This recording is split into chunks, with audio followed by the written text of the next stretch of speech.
Good morning, Suprabhat. Hello and welcome everyone. This is Alamin Rahman. You are watching the Way of Solution West Bengal #1 study channel in partnership with Unacademy.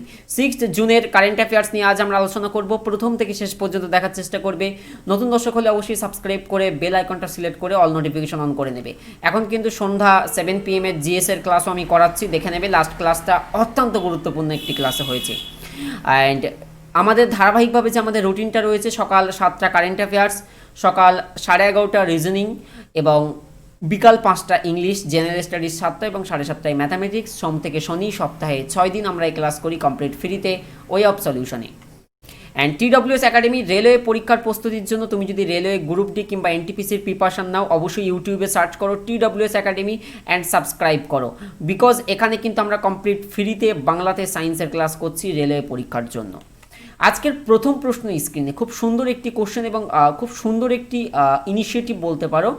বলা হচ্ছে Delhi corona mobile app কোন রাজ্য বা কোন union territory launch করলো? সঠিক উত্তর obviously হয়ে যাবে দিল্লি লঞ্চ করলো। দিল্লির মুখ্যমন্ত্রী Arvind Kejriwal started off a mobile application named Delhi corona. এই দিল্লি করোনা অ্যাপের যে মূল লক্ষ্যটা হচ্ছে রাজ্যের বিভিন্ন সরকারি হসপিটাল হোক কিংবা বেসরকারি হসপিটাল হোক, সেখানে কতটি বেড ফাঁকা রয়েছে বা কতটি পূর্ণ রয়েছে, bed available or not, ventilators আর অ্যাভেলেবেল অর নট ইত্যাদি সম্পর্কে তথ্য বা নিখুঁত পরিসংখ্যান পাওয়া যাবে এই অ্যাপের মাধ্যমে। এটা সমগ্র রাজ্যের মানুষের জন্য কিন্তু খুবই গুরুত্বপূর্ণ একটি application. And because COVID-19 it's pandemic, so it will give all information about beds and ventilators that are available or not in government hospitals and private hospitals in Delhi. খুব সুন্দর উদ্যোগ। নেক্সট, বাফাটা এর নতুন চেয়ারম্যান হিসেবে কে নিযুক্ত হয়েছেন? যদি প্রশ্ন আসে বাফাটা কি জিনিস, আমি ডিটেলে দেখিয়ে দিচ্ছি।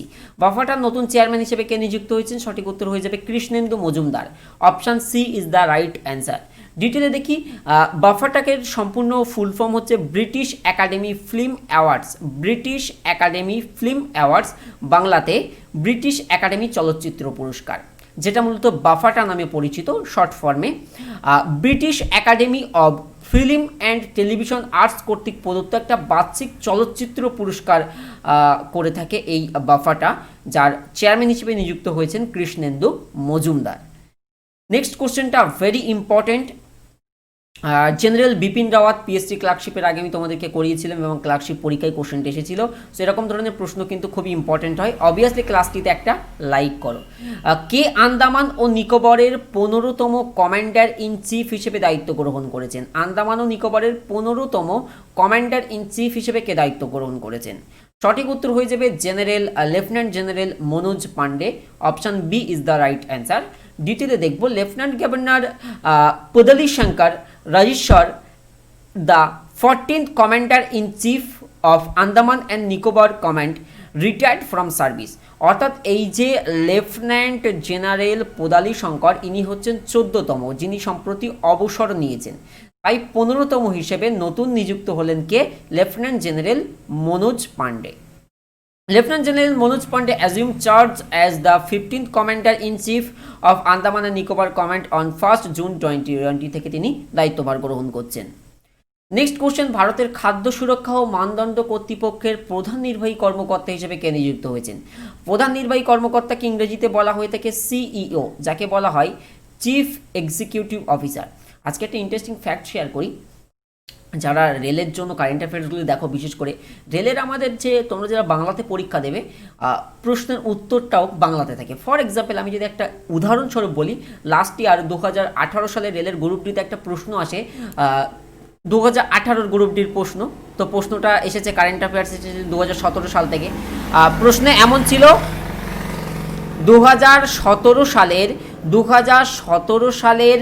ন্যাশনাল ইয়ুথ ডে বা জাতীয় যুব দিবস, যেটা 12 জানুয়ারি পালন করা হয়, তার থিম কী ছিল? ঠিক আছে, তো থিমটা বাংলাতে ছিল।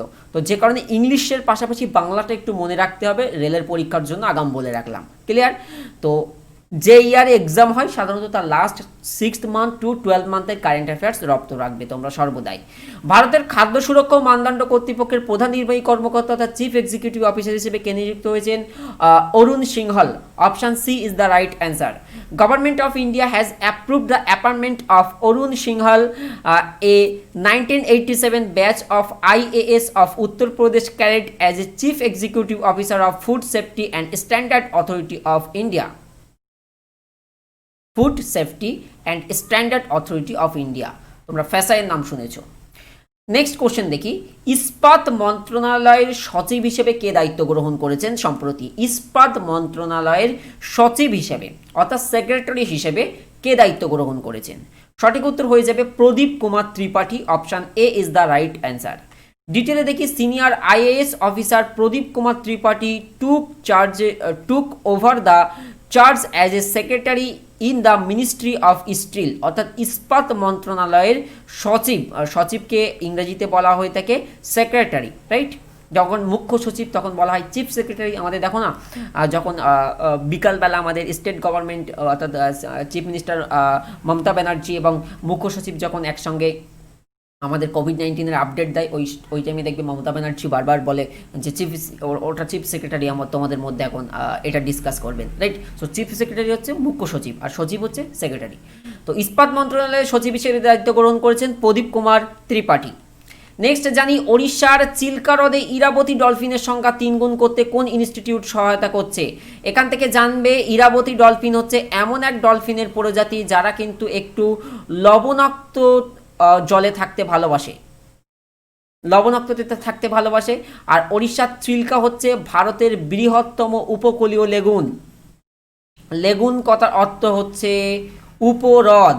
লেগুন কথার অর্থ হচ্ছে উপহ্রদ। ভারতের চিল্কা হচ্ছে বৃহত্তম উপকূলীয় লেগুন। সো ওড়িশার চিল্কা হ্রদে এই ইরাবতী ডলফিনের সংখ্যা 3 গুণ করতে অর্থাৎ ট্রিপল করতে কোন ইনস্টিটিউট সহায়তা করছে? সঠিক উত্তর হয়ে যাবে IIT Madras. Option B is the right answer. A research project undertaken by the Indian Institute of Technology Madras, a public technical and research university located in Chennai, Tamil Nadu. Madras কোথায়? মাদ্রাজ তামিলনাড়ুতে। সো তাদের একটা রিসার্চ ইউনিট, আইআইটি মাদ্রাজ আইআইটির একটা research unit এই ডলফিনের সংখ্যা 3 গুণ করতে research করছে। ক্লিয়ার? নেক্সট, এই কোশ্চেনটা very very very very important. কত ভেরি বলবো তত ভেরি ইম্পর্টেন্ট।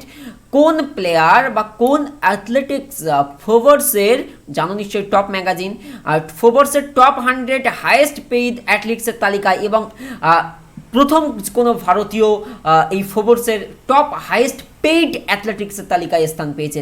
বলতে হবে নিম্নের কোন প্লেয়ার? সাইনা নেহওয়াল, এম.এস ধোনি, রোহিত শর্মা আর বিরাট কোহলি। সো ভারতবর্ষের বর্তমান দলাধিনায়ক বিরাট কোহলি হচ্ছেন টপ হাইয়েস্ট পেইড অ্যাথলেটিক্স ভারতবর্ষের। ক্লিয়ার? এবং যিনি ফোর্বসের ওই 100 জনের তালিকার মধ্যে স্থান পেয়েছেন। সো আমরা যদি ডিটেলে দেখার চেষ্টা করি, Virat Kohli Indian cricket team captain becomes the only cricketer and the only Indian feature in Forbes top 100 highest paid athletics of 2020. So কোহলির র্যাঙ্ক এসেছে 100-র মধ্যে 66 এবং এই জায়গায় ফোর্বসের ম্যাগাজিনে এস্টিমেটেড আর্নিং দেখানো হয়েছে বিরাট কোহলির around 26 million USD. 26 million USD, মার্কিন ডলার 26 মিলিয়ন হচ্ছে বিরাট কোহলির আর্নিং দেখানো হয়েছে। এবং এখান থেকে তোমরা জেনে অবাক হবে তিনি মাত্র স্যালারি থেকে আসবে এখানে 2 মিলিয়ন ইউএসডি, তার স্যালারি থেকে আসবে। স্যালারি বলতে তিনি যেটা ক্রিকেট বোর্ড থেকে পান, অ্যান্ড বাকি 24 মিলিয়ন ইউএসডি আসে ব্র্যান্ড এন্ডোর্সমেন্ট থেকে। অর্থাৎ তিনি যে বিভিন্ন সময় বিভিন্ন কিছু প্রমোট করেন, লাইক শাম স্টিলকে তিনি কখনো প্রমোট করছেন, টিএমটি বারকে প্রমোট করছেন। সো ওই ব্র্যান্ড এন্ডোর্সমেন্ট থেকে কিন্তু সবচেয়ে বেশি টাকাটা আসে, যেটা 24 মিলিয়ন ইউএসডির মতো। WBPSCতে সাবস্ক্রিপশন নেওয়ার মাধ্যমে WBCS সহ যে কোনো সরকারি চাকরির পরীক্ষার জন্য, অর্থাৎ তোমার লক্ষ্য যদি হয়ে থাকে WBP 2020, railway group D, NTPC, তাহলে তোমাকে যুক্ত হতে হবে এই ব্যাচে। 2020 সাল এবং 21 সালের সমস্ত পরীক্ষাকে সামনে রেখে কিন্তু এই ব্যাচটা তৈরি করা হয়েছে। যে ব্যাচে দেখতে পাচ্ছ কতজন শিক্ষক ক্লাস করাবেন, প্রত্যেকে অভিজ্ঞ সিনিয়র টিচার ক্লাস নেবেন।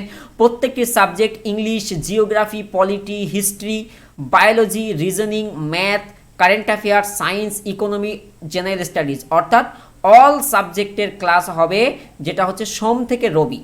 ক্লিয়ার? সপ্তাহে 7 দিনই তোমরা ক্লাস পাবে, সোম থেকে রবি। আনএকাডেমিতে যুক্ত হও, ব্যাচটা স্টার্ট হয়েছে। লাইভ ক্লাস ঘরে বসে অ্যাক্সেস করতে পারবে উইথ টপ এডুকেটর। প্রত্যেকটি ক্লাসের শেষে স্টাডি মেটেরিয়াল, যেটা পিডিএফ আকারে। মেন্টরশিপ অ্যান্ড গাইডেন্স তোমাকে দেবে, প্রত্যেকটা শিক্ষক গাইড করবে এবং লাইভ মক টেস্ট দেওয়ার সুযোগ থাকবে। সাবস্ক্রিপশন তোমরা যখন নেবে চেষ্টা করবে 12 মাসের সাবস্ক্রিপশন নিতে। 7000 শো করবে, এই কোড ব্যবহার করো আলামিন 9 আমিন, সেক্ষেত্রে তোমরা আরও 10% ছাড় পেয়ে যাবে। অর্থাৎ মাত্র 6300 টাকায় কিন্তু তোমরা 1 বছরের কোচিং করতে পারবে উইথ টপ এডুকেটর। আমি কথা দিতে পারি বেস্ট লেভেলের প্রিপারেশন হবে, বিকজ এখানে অল সাবজেক্ট কভার করা হচ্ছে এবং ডেলি ক্লাস। টানা 6 মাস, তুমি ভাবো তো, টানা 6 মাস যদি এরকম ডেলি তুমি পড়াশোনা করো, তোমার প্রিপারেশন কোন জায়গায় যাবে? ইয়েস। নেক্সট কোশ্চেন, সম্প্রতি রেড ডট চ্যালেঞ্জ চালু করলো কোন সংস্থা? ভেরি ইম্পর্টেন্ট কোশ্চেন, মন দিয়ে দেখবে। রেড ডট চ্যালেঞ্জ চালু করলো কোন সংস্থা? সঠিক উত্তর হয়ে যাবে UNICEF. UNICEF red dot challenge চালু করলো। এখন প্রশ্ন আসতে পারে রেড ডট চ্যালেঞ্জ কি জিনিস? অন মেনস্ট্রুয়াল হাইজিন ডে, যেটা 28 মে 2020, যে পিরিয়ড, মহিলাদের যে পিরিয়ড, তো তার স্বাস্থ্যবিধি সম্পর্কে আরও সচেতন করতে মূলত একটা নির্দিষ্ট ডেডিকেটেড ডে পালন করা হয়, যেটাকে বলা হয় মেনস্ট্রুয়াল হাইজিন ডে। 28 মে 2020 প্রতি বছর পালন করা হয়। তো সেই দিন 23 বছর বয়সী ফর্মার মিস ওয়ার্ল্ড মানুষী চাইলার collaborate in global initiative of United nation children's emergency fund, যেটাকে ইউনিসেফ বলা হয়, the red dot challenge. And এই জায়গায় তুমি দেখতে পাচ্ছ UNICEF official verified Twitter account থেকে ওই দিন পোস্ট করেছিল যে periods don't stop for pandemic. যেই যে মহামারী চলছে বলে পিরিয়ড থেমে থাকবে না, মহিলাদের সেটা চলতেই থাকবে। It's every girls right to manage their period safely with dignity. তো এই যে হাইজিন ব্যাপারটা বা স্বাস্থ্যবিধি, অর্থাৎ মানসম্মত গুণসম্মত স্যানিটাইজার বা ন্যাপকিন যাতে সবাই ইউজ করে এবং স্বাস্থ্যবিধি মেনে চলে, সেই অ্যাওয়ারনেস করতে বা সচেতনতা করতে এই দিনটা পালন করা হয়। অ্যান্ড এটার প্রমোটের জন্যই এই যে মিস ওয়ার্ল্ড রেড ডট চ্যালেঞ্জের জন্য ইউনিসেফের সঙ্গে পার্টনার করছে বা কোলাবোরেশন করছে। অ্যান্ড থিমটা কী রয়েছে মেনস্ট্রুয়াল হাইজিন ডের? থিমটা কী ছিল? Periods in pandemic. Periods in প্যান্ডামিকটা হচ্ছে এবছরের থিম। সম্প্রতি ওয়েস উইনসেল্ড প্রয়াত হয়েছেন। তিনি কোন ক্ষেত্রের সঙ্গে সম্পর্কিত ছিলেন? তিনি অবশ্যই একজন খেলোয়াড় ছিলেন। কোন খেলোয়াড় ছিলেন? তিনি একজন বাস্কেটবল খেলোয়াড় ছিলেন। এই প্রশ্নটা ঘুরিয়ে আসতে পারে যে সম্প্রতি ওয়েস উইনসেল্ড প্রয়াত হয়েছেন, তিনি নিম্নের কোন ক্ষেত্র না বলে তিনি নিম্নের কোন খেলার সঙ্গে সম্পর্কিত ছিলেন? তিনি নিম্নের কোন খেলার সঙ্গে সম্পর্ক ছিলেন? তখন আমরা উত্তর নেব, মনে করো ক্রিকেট, ফুটবল, ভলিবল রয়েছে, আমরা সেখান থেকে বাস্কেটবলটা নেব। তিনি একজন বাস্কেটবল প্লেয়ার ছিলেন। 1946-এ জন্ম হয় এবং 2020-তে প্রয়াত হয়েছেন। প্রতি বছর বিশ্ব দুগ্ধ বা মিল্ক ডে দিবস কবে পালন করা হয়? সঠিক উত্তর হয়ে যাবে 1 June. World Milk Day is observed on 1st June every year. The day aims to provide an opportunity to bring attention to activities that are connected with the dairy sector. আমাদের যে ফার্মিং সেক্টর, ডেয়ারি সেক্টর রয়েছে, সেই dairy সেক্টরকে আরও বেশি মাত্রায় boost করতে প্রতি বছর বিশ্ব দুগ্ধ দিবসটা পালন করা হয়। এক্ষেত্রে আমি যদি আজকের হোমওয়ার্কের একটা কোশ্চেন জিজ্ঞেস করি, দুটো কোশ্চেন জিজ্ঞেস করব, সেটা হচ্ছে ব্লু রেভলিউশন কিসের সঙ্গে সম্পর্কিত? গ্রিন রেভলিউশন কিসের সঙ্গে সম্পর্কিত? তারপরে আসে হোয়াইট রেভলিউশন কিসের সঙ্গে সম্পর্কিত? অ্যান্ড তারপরে আসে ইয়েলো রেভলিউশন কিসের সঙ্গে সম্পর্কিত? যদি তুমি এগুলোর উত্তর দিতে পারো, যদি তুমি এগুলোর উত্তর জানো, দেন তোমার জন্য আমার আরও একটা হোমওয়ার্ক রইল, সেটা হচ্ছে গ্রিন রেভলিউশনের জনককে এবং হোয়াইট রেভলিউশনের জনককে। ভেরি ইম্পর্টেন্ট দুটো কোশ্চেন দিলাম। তাহলে অনেকগুলো কোশ্চেন দিলাম, প্রথমে এই তিনটের কোন ক্ষেত্রের সঙ্গে সম্পর্কিত বলবে। যদি তুমি বলতে পারো, দেন গ্রিন রেভলিউশনের জনককে ভারতের, অ্যান্ড হোয়াইট রেভলিউশনের জনককে আমাকে বলার চেষ্টা করবে। অ্যান্ড রেলওয়ে পরীক্ষা প্রস্তুতির জন্য অবশ্যই তোমরা যাও, আমি ক্লাস আপলোড করেছি, অতীব গুরুত্বপূর্ণ ধরে ধরে ক্লাস, প্রত্যেকে পার্টিসিপেট করো। TWS একাডেমি আমাদের দ্বিতীয় চ্যানেল। ফেসবুক গ্রুপ অলরেডি 44,000-এর বেশি মেম্বার হয়ে গেছে, 44K প্লাস মেম্বার। আজই তুমি যুক্ত হও। ফেসবুকে সার্চ করো দ্য ওয়ে অফ সলিউশন, এই নামে গ্রুপ পেয়ে যাবে। আর WEP PSC RRB পরীক্ষা প্রস্তুতি, এখনই তুমি যুক্ত হয়ে যাও ফেসবুক গ্রুপে। টেলিগ্রামে যুক্ত হতে ভুলো না, দ্য ওয়ে অফ সলিউশনের টেলিগ্রাম গ্রুপ। টেলিগ্রামে সার্চ করলে পেয়ে যাবে দ্য ওয়ে অফ সলিউশন। 13,000-এর বেশি মেম্বার রয়েছে, আজই তুমি যুক্ত হও। সমস্ত আপডেট বা ধারাবাহিকভাবে পাওয়ার জন্য। Thank you so much. অবশ্যই ক্লাসটিতে লাইক করো, স্প্রেড করে দাও বিভিন্ন বন্ধুদের মাঝে, ফ্যামিলি গ্রুপে, বাড়ির বাচ্চাদেরকেও শেখাতে পারো এই সমস্ত ক্লাসগুলি। অ্যান্ড ডু সাবস্ক্রাইব, বিকজ তাদের জেনারেল নলেজ অ্যাওয়ারনেসের পাওয়ারটা অনেক স্ট্রং হবে। Thank you so much. দেখা হবে পরবর্তী পর্বে। লাস্ট ক্লাসের লিঙ্ক আমি ডেসক্রিপশনে দিয়ে দিচ্ছি, একটু কষ্ট করে ডেসক্রিপশন চেক করে লাস্ট ক্লাসে পার্টিসিপেট করো। Thank you so much.